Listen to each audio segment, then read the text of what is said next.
Bon après-midi, moi c'est Jesse.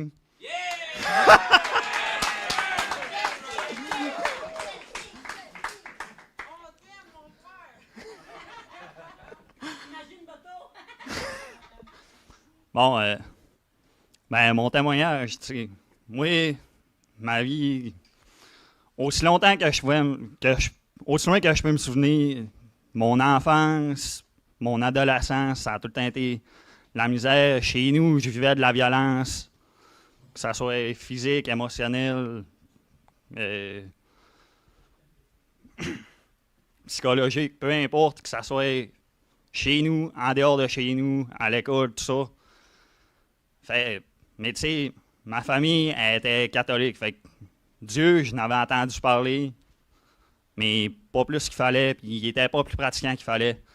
Fait que pour moi, Dieu, il était lointain. C'était un être qui était inaccessible. Il était là, mais il était pas là.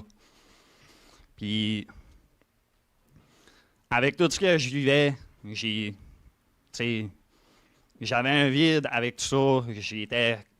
J'étais de plus en plus en colère. Après, non seulement Dieu, mais après tout le monde, la vie en général, le monde. Puis, de plus en plus, je m'enfonçais dans faire des mauvais coups, avoir toute l'attention, mais négative, pour essayer de combler, pour essayer de ressentir de quoi.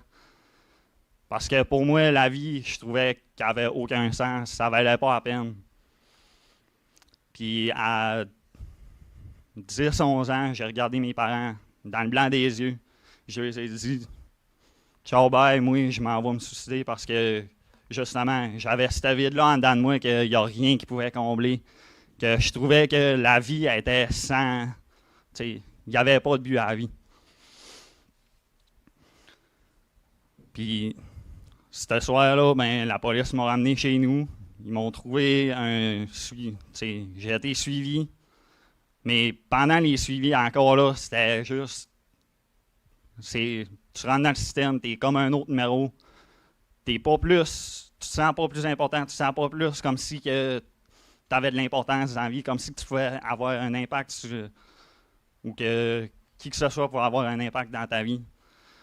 Fait que là, tranquillement, j'ai commencé à consommer pour essayer de combler ce vide-là, pour essayer de geler justement toute la souffrance, la colère que je ressentais en dedans de moi. Je me suis renfermé de plus en plus. Je me tenais éloigné de tout le monde. Je me tenais à l'écart, vraiment, tout seul. Je parlais à personne. J'étais antisocial. Puis plus ça allait, plus que j'étais non seulement antisocial, mais j'avais une phobie des gens. Une phobie de tout. Mais la consommation, ça empirait de plus en plus. Puis aller vers 16-17 ans, j'ai rencontré des gens qui, eux, ils jouaient un peu dans l'occultisme, dans le satanisme. Je me suis senti intrigué, je me suis lancé là-dedans. Puis au début, je trouvais que, il y a de quoi, je trouvais que ça remplissait un peu le tout. Mais plus ça allait, puis plus que, non seulement j'étais de plus en plus en colérique, anxieux, j'en passe, mais puis plus ça allait, plus que je me mettais dans le trouble, plus que la police me connaissait, plus que jusqu'à temps que je me mette à rôder avec le crime organisé, puis vraiment tout le monde qui me côtoyait, autant ma famille que mes amis, que mes profs, que vraiment tout le monde disait que moi, il n'y avait rien à faire avec moi, soit que j'allais finir mort, soit que j'allais finir récidiviste, en prison, en dehors. Puis moi, mon but, en fait, dans ce temps-là, c'était vraiment... C'était ça, mon but. C'était d'être reconnu, d'être respecté en étant quelqu'un dans le monde du crime organisé. Puis, à 17 ans, l'homme que... Mon oncle, que je considérais plus comme un père que mon propre père, je l'ai vu décéder en avant de moi. Puis ça a juste fait en sorte que je me sens encore plus fâché contre Dieu. je me suis frustré de plus en plus, puis le vide en dedans de moi, il a juste été... C'était sans fond. Puis la consommation, ça a empiré suite à ça. Puis pendant plusieurs années, c'est ça, c'était le crime organisé, c'était les... C'est la police, elle me ramassait au moins une fois par semaine pour m'amener au poste. Puis plus ça allait, pire que c'était. Puis même ma consommation, pire c'était. Aller jusqu'au soir de mes 20 ans, où j'ai fait une overdose. J'ai fait un arrêt cardiaque. Puis j'ai passé une nuit complète en mort cérébrale. Les médecins disaient que si je revenais, c'était impossible que je ne sois pas légume. Mais ce soir-là, je me souviens de m'avoir vu coucher sur mon lit d'hôpital, branché sur le respirateur. Puis j'ai senti l'amour de Dieu. Pour la première fois, je me sentais aimé, comme si j'étais important. Puis comme si qu'il y avait plus à la vie que juste souffrir ici. Puis dans ce temps-là, j'étais au Saguenay, mes parents restaient à Gatineau, puis eux, ils descendaient pour venir débrancher les machines parce que j'étais justement une cause perdue, puis encore plus là, en étant mort cérébralement. Puis je me suis réveillé, je suis revenu à moi, j'ai aucune séquelle. Merci Seigneur.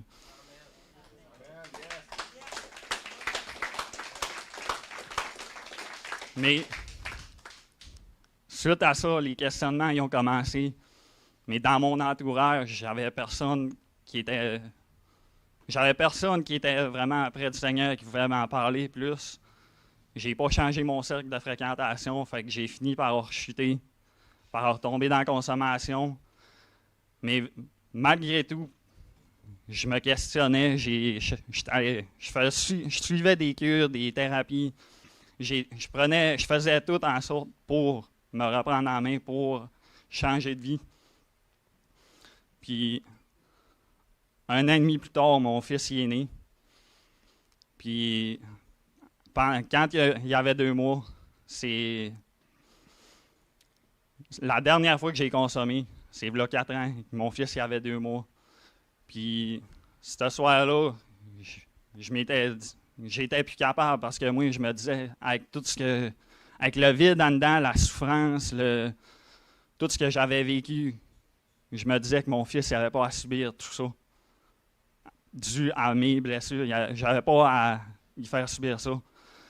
Fait que moi, ce soir-là, ça a fini en poursuite policière, mais pendant la poursuite, je criais à Dieu, mais non seulement à Dieu, mais j'ai parlé aux policiers, puis je lui disais, là, je suis plus capable.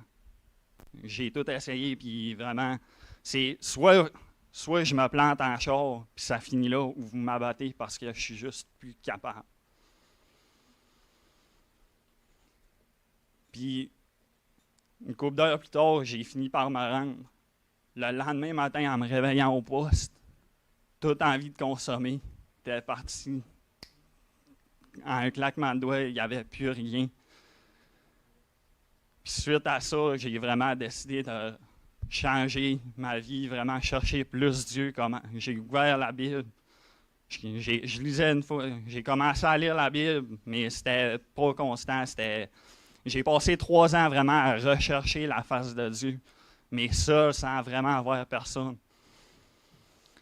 Aller jusqu'à environ 2 ans où j'ai rencontré une sœur au mariage à ma cousine qui, elle m'a approché. Elle a commencé à me parler de Jésus, puis moi, tout de suite, ça a tout de suite été, je veux en savoir plus, j'en veux plus. Puis elle m'a présenté Elsa et Sébastien, qui, une semaine plus tard, ils me baptisaient. Puis depuis ce temps-là, vraiment, ma vie est transformée. Il n'y a personne qui me reconnaît. Moi-même, je ne me reconnais pas.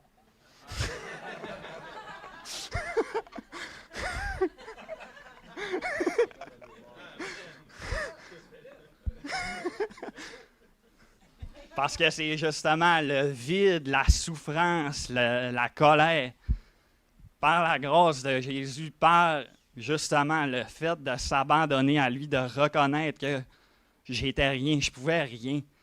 Peu importe ce que je faisais, ma vie allait abonder à rien de bon sans lui. Puis, tu sais, je l'ai dit souvent, je le dis encore, puis je suis certain que je vais continuer à le dire. Ma pire journée depuis ma conversion, je l'échangerais pour rien au monde, pour ma meilleure journée en consommation.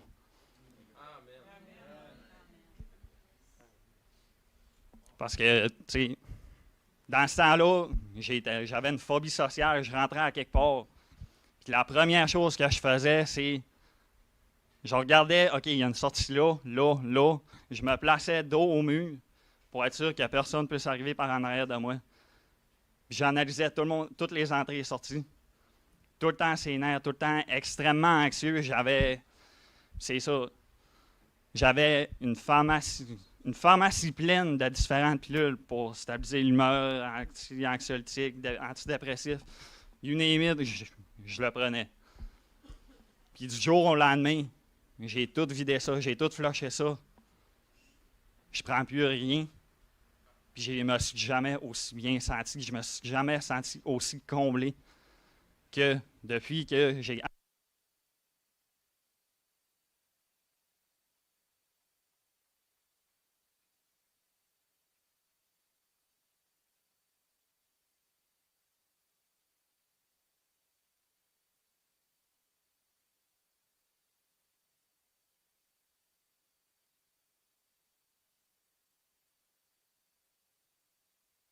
Allô? OK. Ouais. J'ai crocheté le piton.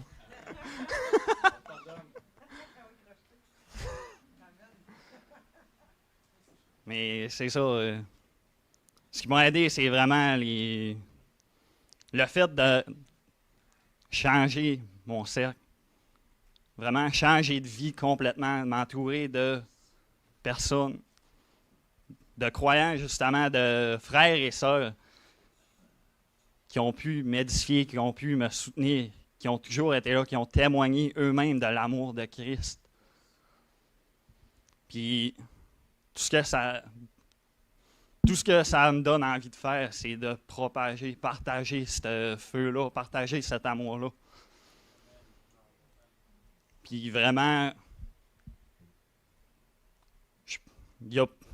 ça m'a juste prouvé que pour Dieu, pour Jésus, il n'y en a aucune cause perdue. Il n'y a rien qu'on puisse faire, il n'y a rien qu'on fait qui est trop mal à ses yeux. Il n'y a personne qui est trop loin, trop mal, trop mauvais pour ne pas venir à lui, pour ne pas être sauvé. Et justement, enlever les écailles. Puis, c'est pas mal ça.